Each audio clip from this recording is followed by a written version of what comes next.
Republicans have been trying to shift to what they like to call tax reform for a while now, but they haven't been able to because of Donald Trump's antics, drawing all of the attention to himself. And then there were the Charlottesville riots and, tragically, the disaster in Houston with Hurricane Harvey. But the hurricane would not stop President Trump from trying to shift gears and taking the nation on a journey of tax reform. But as you'll quickly discover, he was a little slim on the specifics. Our self-destructive tax code cost Americans millions and millions of jobs, trillions of dollars, and billions of hours spent on compliance and paperwork. I want to work with Congress, Republicans and Democrats alike, on a plan that is pro-growth, pro-jobs, pro-worker, and pro-American.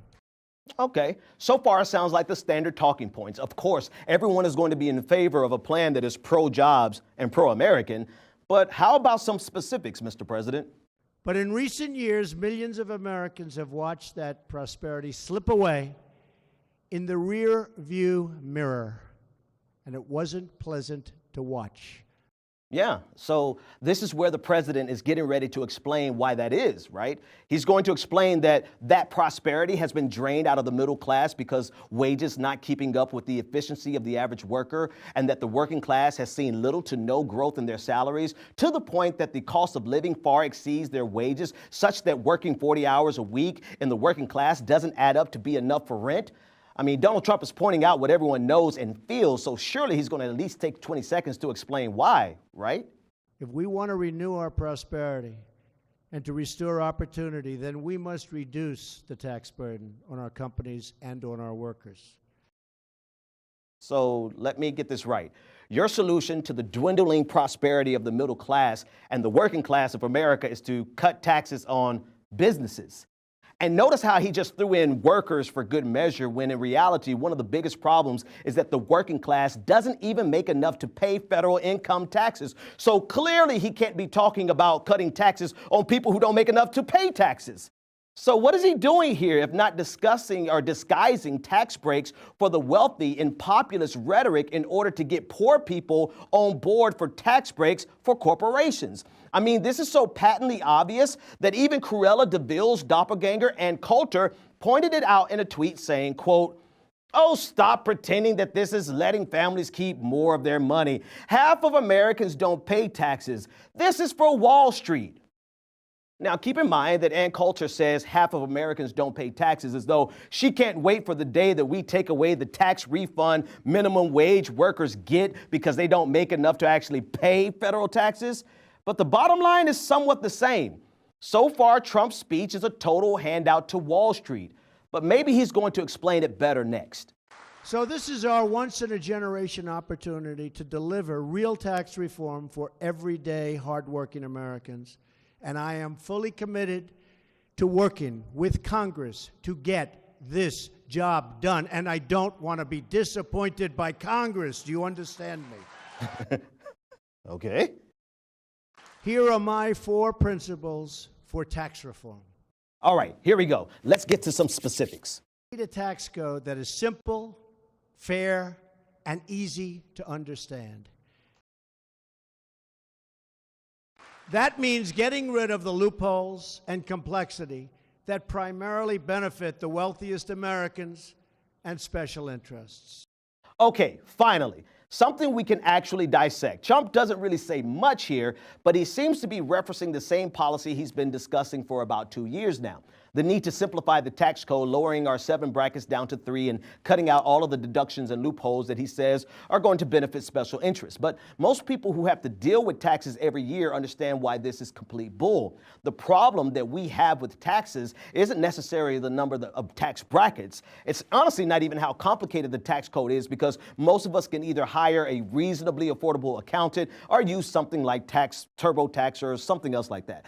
The problem that most of us have is the fact that we have to pay taxes and still don't get much more for our money that we pay than the same roads and infrastructure that billionaires and corporations who make hundreds of billions of dollars each year get. We have to pay income taxes and pay exorbitant child care costs because, unlike most of the developed world, child care is not a right in the United States. we have to pay taxes and insurance premiums because in America, healthcare is not a right, unlike the UK, Australia, France, Germany, and just about every other developed nation in the world. That's the problem the average middle-class American who pays taxes have with our tax code. And Trump says nothing whatsoever about any of that. In fact, he only gave one specific detail about what he wanted to do. We need a competitive tax code that creates more jobs and higher wages for Americans. We would like to bring our business tax rate down to 15%. There it is, finally.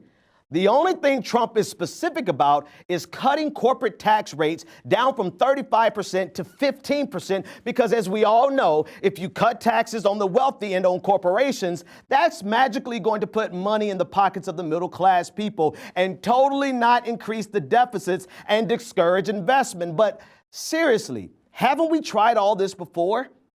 It's so patently obvious that even Skeletor's doppelganger, Ann Coulter, pointed it out in a tweet saying, quote, "Bush cut taxes. Did it create millions of jobs? Nope. The rich pocketed their tax cut and sent jobs abroad, hired guest workers. F them." And not only that, but when you cut taxes so low for the wealthy and for corporations, you actually de-incentivize investments. You take away the incentive for corporations and the wealthy to invest as a means of avoiding high taxes. Think about it. Why would a business invest if the risk of investment was higher than the taxes that they could just pay on it? But what do I know? I'm just a nobody. If only there was a brilliant billionaire out there who could point this out for us. By having cut the high-income tax rates to 25%, as an example, people don't have the incentive anymore to invest. They're saying, why should I take a chance on investing in low or moderate income housing? I might as well just pay the tax. That guy sounds like he knows what he's talking about, which begs the question, what the hell happened to Donald Trump? Did he quietly suffer an aneurysm and not tell anyone? Was he lying then, or is he lying now? Or is it simply that he's willing to say whatever he needs to in the moment to give himself an advantage? And what will give him an advantage now is disguising his tax breaks for the 1% in populist language to make the working class think that he's helping them out when in actuality, he's only helping out his bottom line. I'm Benjamin Dixon, and this is Content.News, news where we're free to tell the truth and not care who doesn't like it.